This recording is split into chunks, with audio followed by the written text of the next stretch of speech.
My dear students, welcome to N K Baba chemistry classes. आप यह जानिए कि एग्ज़ाम का बहुत कम समय है और पढ़ना बहुत है। ऐसा नहीं कि केवल मैथ ही पढ़ें या केवल केमिस्ट्री पढ़ें या केवल फिजिक्स ही पढ़ें। आपको सभी विषयों पर समय देने की आवश्यकता है और सभी को अच्छी ढंग से तैयारी करनी है। ऐसे तो हमने बहुत सिस्टमेटिक पढ़ाया ही है, पढ़ाते आ रहे हैं इस चैनल पर, लेकिन अब समय आया है क्वेश्चन बैंक को तैयारी करना। क्वेश्चन बैंक को यदि आप पढ़ लेते हैं, प्रीवियस क्वेश्चंस जितने भी हैं उसको अच्छी तरह से तैयारी कर लेते हैं, तो पूरे सिलेबस कंप्लीट हो जाएगा और क्वेश्चन आएगा। तो हमने क्या किया है कि आज से क्वेश्चन बैंक को हम 2011 से प्रारंभ किए हैं। 2011, 12, 13, 14, 15, 16, 17, 18, 19, 20, 21 और 22 तक का क्वेश्चन को हम सॉल्यूशन कराएंगे और एक लॉजिकली कराऊंगा मैं। उसका सॉल्यूशन कैसे आया, कैसे होना चाहिए, कौन गलत है, उसका लैंग्वेज कितना अच्छा होना चाहिए, कितना सिंपल लैंग्वेज है कि आप याद कर लेंगे, ये सारी बातों को हमने यहाँ ध्यान पे रखा है। और मैं कहता हूँ कि यदि आप क्वेश्चन बैंक को तैयारी कर लेते हैं तो क्वेश्चन नहीं छूटेगा, क्वेश्चन रिपीट करता है। और सभी जो अभी तक पूछे गए हैं क्वेश्चंस हैं, सभी को यदि आप देखेंगे तो आपको सिलेबस छूटेगा ही नहीं। तो बेहतर है आप क्वेश्चन बैंक को तैयारी कीजिए और अच्छा रिजल्ट लाइए। घबराने की बात नहीं है, इसलिए घबराने की बात नहीं कि आपने पहले से पढ़ा भी है। यदि ना भी पढ़ा है तो इससे कोई मतलब नहीं है, अब पढ़ने की ज़रूरत है और वह आप क्वेश्चन बैंक को तैयारी कीजिए। जहाँ भी हो, जैसे भी हो, क्वेश्चन बैंक को देखिए। इसका मतलब ये नहीं है कि क्वेश्चन बैंक देखने का मतलब कि क्वेश्चन बैंक का सॉल्यूशन उसको रट जाइए। ऐसा करते हैं तो बहुत बड़ा भूल है आपका, क्योंकि उसका क्वेश्चन का आंसर ऑब्जेक्टिव में भी बहुत सारी जगहों पर गलती किया है और साथ ही साथ उसका जो लैंग्वेज है वह थोड़ा उटपटांग जैसा है, वो आपसे याद नहीं होगा। उसका लैंग्वेज सिंपल होना चाहिए, एक दो बार पढ़ें आपको याद हो जाए और थोड़ा सा भी बातों को आप लैंग्वेज को अपने मन में रख लेते हैं, उसको समझ जाते हैं तो उसको आप एक्सप्लेन ज़रूर कर लेंगे। इतना ही नहीं, मैं इस क्वेश्चन बैंक के माध्यम से यह भी बताना चाहूँगा कि ये जो क्वेश्चन का ऑप्शन जो है कौन सही है यह तो बतलाएंगे ही, और उससे और सारे क्वेश्चंस कैसे बनेंगे जो एग्जामिनेशन में पूछे जाएंगे, इन सभी बातों पर हम फोकस करेंगे, बतलाएंगे। तो आइए आप लोग इस चैनल से जुड़ करके और इसका फ़ायदा उठाइए, अच्छा से अच्छा मार्क्स उठाइए। मेरा यह चैलेंज है कि आप लोगों को अच्छा से अच्छा रिजल्ट आएगा, सफलता आपके हाथ में है। यदि आप क्वेश्चन बैंक को हम आपको अच्छे ढंग से रिपीट करते हैं, तैयारी करते हैं तो, लेकिन करना ही होगा। हम आपको यह कहना चाहते हैं कि आप तमाम सब्जेक्ट्स जो हैं सबको इक्वल टाइम दे करके सभी को पढ़िए। हिंदी को इग्नोर नहीं कीजिए, इंग्लिश को इग्नोर नहीं कीजिए। बहुत सारे स्टूडेंट्स साइंस के हैं, वो मैथ, फिजिक्स, केमिस्ट्री पर भरपूर समय देते हैं और सब्जेक्ट को छोड़ देते हैं, जिसके कारण वो सब्जेक्ट में अच्छा मार्क्स नहीं उठा पाते हैं और अच्छा रिजल्ट नहीं आता है। अब समय आ गया है सभी सब्जेक्ट को समान रूप से पढ़ना। और यह भी जानिए, पढ़ने के लिए समय कम है तो घबराने की बात नहीं है। बहुत सारे ऐसे स्टूडेंट होते हैं कि रात रात भर जग के पढ़ते हैं और दिन में सोते हैं। नहीं, ये भी करना गलत है। रात बना है सोने के लिए, जो नींद आपको रात्रि में आएंगे वह दिन में कहाँ से आएगा। रात में 6 घंटा सोइए, 6 नहीं 7 8 घंटा सोइए, लेकिन भोर में ज़रूर पढ़िए। मैं अभी पढ़ा रहा हूँ, यह भोर का ही समय है। आप जान लीजिए, मेरे पास भी समय नहीं मिलता है। मैं 3 से लेकर के 5 बजे तक आपको चैनल पर वर्क करता हूँ। तो आप लोग भी सुबह में पढ़ेंगे, माइंड शांत रहेगा, कूल रहेगा। जो पढ़ेंगे, जो रीडिंग देंगे सो आपको याद हो जाएगा। तो रटने वाला सब्जेक्ट को भोर में रखिए, बनाने वाला सब्जेक्ट दिन में रखिए और कम से कम 8-10 घंटा ज़रूर पढ़िए, ताकि इस समय से इतना यदि वर्क करते हैं तो आप बेहतर रिजल्ट लाएंगे। तो चलिए आप देखिए, यहाँ पर क्वेश्चन बैंक 2011 को रखे हैं और पहला क्वेश्चन है कि 234 ग्राम of solution of sugar containing 34.2 gram sugar, what will be molar concentration of solution? देखिए अब तो क्वेश्चन थोड़ा सिंपल पूछने लगा कि 2011 के क्वेश्चन देखिए और न्यूमेरिकल है ऑब्जेक्टिव और वैसा न्यूमेरिकल है कि ऐसे आप नहीं बना पाइएगा। उसके लिए कंसेप्ट इतना क्रिटिकल यहाँ पर क्वेश्चन को रखा है और वह कैसा रखा है, ऑब्जेक्टिव के रूप में रखा है। सोचिए तो इससे बेहतर तो पहले का क्वेश्चन था जो काफ़ी पूछे जाते थे और काफ़ी टफ क्वेश्चन रहता था, लेकिन अब वैसा ही क्वेश्चन फिर भी पूछे जाएंगे। कारण यह है कि पहले 2-3 वर्षों का जो कोरोना का जो लहर था, उसका जो कहर था, जिसके कारण विद्यार्थियों में पढ़ने का एबिलिटी नहीं रहा है और सरकार द्वारा जो क्वेश्चन पूछने का पैटर्न था वह डबल किया क्वेश्चंस को और साथ ही साथ सिंपल क्वेश्चन रखा ताकि आप अच्छा से अच्छा स्कोर करें। लेकिन आप देखिए क्वेश्चन को तो आपको लगेगा कि नहीं उस टाइप का क्वेश्चन पूछे जाएंगे और पूछेगा भी। इसमें यह सॉल्यूशन चैप्टर का क्वेश्चन सॉल्यूशन बिलियन का है। तो आप देखिए यहाँ सॉल्यूशन जो है एक शुगर का सॉल्यूशन मास जो है मास ऑफ सॉल्यूशन यानी W1 + W2 क्या हो गया, मास ऑफ शुगर प्लस वाटर, दोनों मिलाएंगे तो सॉल्यूशन कर दिया तो चीनी किसमें घुलेंगे, वाटर में घुलेगा। तो वाटर और शुगर का जो है मास, टोटल मास कितना दिया हुआ है 234.2 ग्राम है। इसमें शुगर का मास कितना है तो वह है आपको 34.2 ग्राम है। चीनी का द्रव्यमान जो है 34.2 ग्राम दिया हुआ है।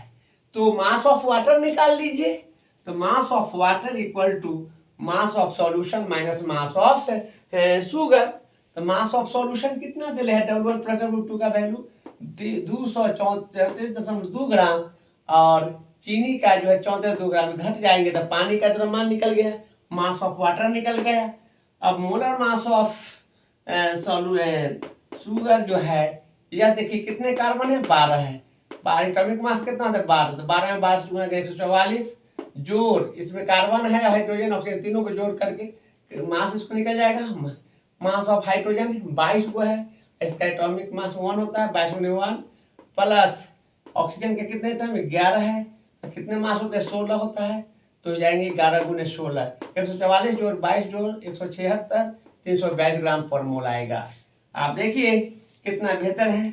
तो अब यहाँ देखना है व्हाट हाइब्रिडाइजेशन ऑफ Fe, तो आप देखना है कितना आया, तो आपको क्या निकालना है मोलर सॉल्यूशन। देखिए मोलालिटी है, मोलालिटी को मोलर सॉल्यूशन कहेंगे या मोलर कंसंट्रेशन। कैसे क्वेश्चन घुमाया है ऑब्जेक्टिव में, मोलर कहा है यानी मोलालिटी होगा और मोलालिटी इक्वल टू होंगे W1 × 1000 divided by M1 × W2 और यहाँ पर देखिए W1 का मान कितना है 34.2 है और गुण 1000 बटे 342 गुणे 200, 2 × 5 = 10, 5 बार में कट गया, इस दशमलव उड़ा देंगे तो नीचे 10 हो जाएगा, 342 कट गया तो 5 × 5 है 5 × 2 = 10, 1/2 आएगा, m बराबर 1/2 बराबर कितना 0.5। इसका आंसर कौन होंगे 0.5। बहुत ही अच्छा क्वेश्चन है। यह क्वेश्चन देख करके हमको बड़ा मन खुश हो गया, इसलिए कि ऐसा क्वेश्चन पहले पूछे जाते थे। जरा सोचिए कि अब पूछे जाएंगे तो क्या होगा, लेकिन पूछे जाएंगे। इस बार भी सेंटअप में आपको सॉल्यूशन से क्वेश्चन मोलालिटी से रिलेटेड क्वेश्चन था, क्वेश्चन रिपीट करता है, इसलिए पढ़िए इसको बढ़िया से। तो आप समझ गए होंगे कैसे आया। हम ऐसा ही तरह से पढ़ाते चले जाएंगे और बड़ा आसानी तरीका से आपको तैयारी करा देंगे। चैनल से जुड़ करके इसका फायदा जरूर उठाइए आप लोग। नेक्स्ट है what hybridisation of Fe K4 FeCN6। आप सबसे पहले जानिए कि इसका नाम क्या होगा। ये क्या है पोटेशियम है, तो लिखेंगे पोटेशियम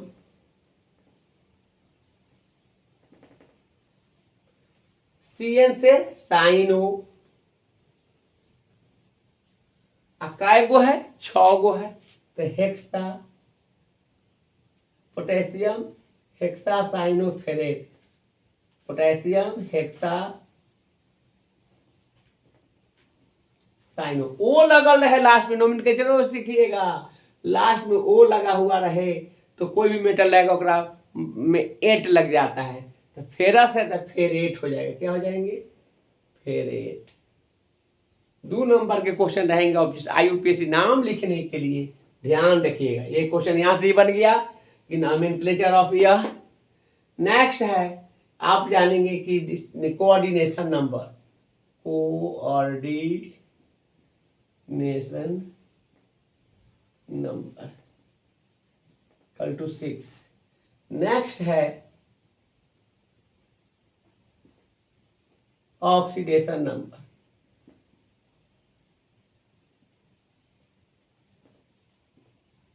इक्वल टू 2। नेक्स्ट है हाइब्रिडाइजेशन,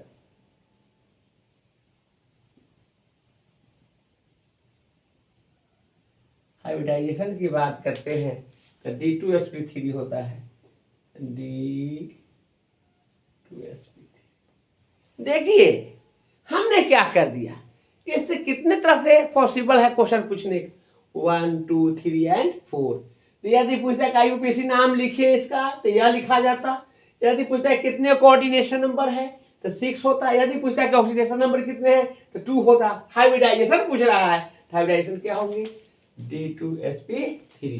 वेरी गुड क्वेश्चन, बहुत अच्छा क्वेश्चन है। और यहाँ आप नहीं किया जाने इसका और सारे क्वेश्चन कैसे हो सकते हैं और क्या क्या हो सकता है, इन बातों को ध्यान में रखिए और इससे 3 अनदर क्वेश्चन आएंगे यहाँ से और इसको आप जवाब देंगे।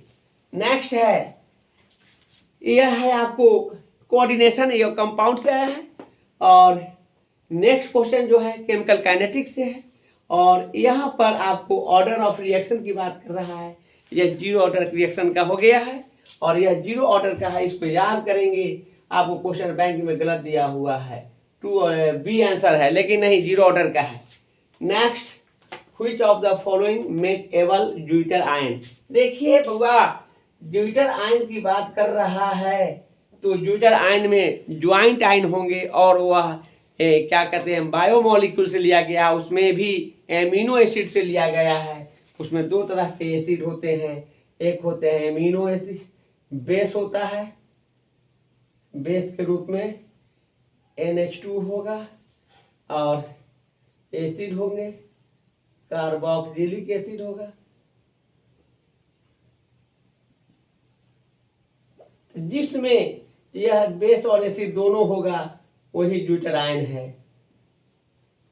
तो आप देखिए इसमें किसमें है, NH2 किसमें है, इसमें नहीं है, इसमें नहीं है, इसमें है तो NH2 है लेकिन कार्बोक्सिलिक एसिड नहीं है। कार्बोक्सिलिक एसिड क्या होगा, COOH। तो दोनों होगा ना वही ज्यूटर आयन होगा। तो COOH है, NH2 देखिए H2N या NH2 है, इसका आंसर क्या आ जाएंगे, D हो जाएगा। वेरी गुड क्वेश्चन, याद रखिए, इस बार सेंटर में भी पूछा गया है। नेक्स्ट है, how many possible coordination number of complex compound COAC2O4 whole twice NH3। Question bank में तो क्वेश्चन है गलत निकले, बड़का सी बड़का वो कार्बन मोनोऑक्साइड हो जाएगा, ये गलत है, बड़ा सी छोटा वो कोबाल्ट हो जाएंगे, यह है। तो इसमें आप देखेंगे कि डाईऑक्जेलेटो कोबाल्ट होगा। तो यहाँ पर आप देखेंगे कोऑर्डिनेशन नंबर पूछ ही दिया ना, देखिए तो कोऑर्डिनेशन नंबर क्या, जितने लिगैंड्स होंगे यानी 2 गो यहाँ है और 2 गो यहाँ, 2 2 4, इसका क्या आ जाएंगे, D आंसर हो जाएंगे। इस तरह से है, हम क्वेश्चन बैंक स्टार्ट किए हैं और पढ़ा देंगे। ऑब्जेक्टिव जो कुछ भी है क्वेश्चन उसको मैं बेहतर ढंग से पढ़ाऊंगा, आप लोग पढ़िए। आज से मैं स्टार्ट किया हूँ क्वेश्चन बैंक बेहतर ढंग से और इसको सभी लोग जगह फैलाइए। और मैंने कहा है कि मेरा जो सोच है वह पूरे शिक्षा को हर घर में भेजना, चाहे 6 से 10th क्लास हो या 11th 12th हो या जनरल कंपटीशन्स हो। मेरा 3 चैनल पर मैं वर्क कर रहा हूँ। यह चैनल जो है इनके बाबा केमिस्ट्री क्लासेस, जिसमें 11th और 12th मेडिकल और इंजीनियरिंग का भी मैं बोर्ड के बाद मैं क्रैश कोर्स लेकर के आऊँगा। और देखिएगा मैं कितना अच्छा से अच्छा ढंग से फिजिक्स केमिस्ट्री बायो तीनों पढ़ाऊँगा। दूसरी बात यह है कि मेरा 6 to 10th क्लास का जो चैनल है CBSE के लिए है, वह आपको NK बाबा साइंस क्लासेस है। आपके घर में जो बच्चे होंगे उन लोगों को भी इसको पढ़ाइए, इसको दिखाइए और बच्चे लोगों को बीच रखिए ताकि यह चैनल भी काफ़ी ग्रोथ करे और बेहतर ढंग से हो। तीसरा मेरा चैनल है NK बाबा GS क्लासेस। उसमें मैं जनरल कंपटीशन UPSC तक के फिजिक्स केमिस्ट्री बायो का भी मैं फोकस कर रहा हूँ। फिलहाल मैं उस पर 10th लेवल का जो क्वेश्चन से हैं साइंस का उसको मैं पढ़ा रहा हूँ। वही सब तो जनरल साइंस है जिसका 10th 9th 10th 11th 12th का जो बेसिक मिल जाता है वही जनरल साइंस हो जाता है और मैं उस पर भी वर्क कर रहा हूँ कि बेहतर ढंग से सभी तीनों चैनल्स को आप लोगों की जिम्मेवारी है कि इसको आगे बढ़ाइए और इसको जहाँ तक हो इसको आप लोग बढ़ाने में मुझे मदद कीजिए। मेरा एक ही सोच है कि मैं हर तरह से आप लोगों के बीच पढ़ाते रहूं और आपका जो सोच है वहाँ ऊंचाई है वहाँ तक मैं पहुँचा दूँ। तो ठीक है, आज के लिए मैं इतना ही रखता हूँ। क्वेश्चन बैंक से जुड़ा हुआ क्वेश्चन को मैं यहाँ रखा हूँ, आप लोग अवश्य पढ़ें और अच्छा रिजल्ट लाइए। बिल्कुल आएगा, क्वेश्चन बैंक बहुत बेहतर है। चलिए, तो आज के लिए मैं इतना ही रखता हूँ।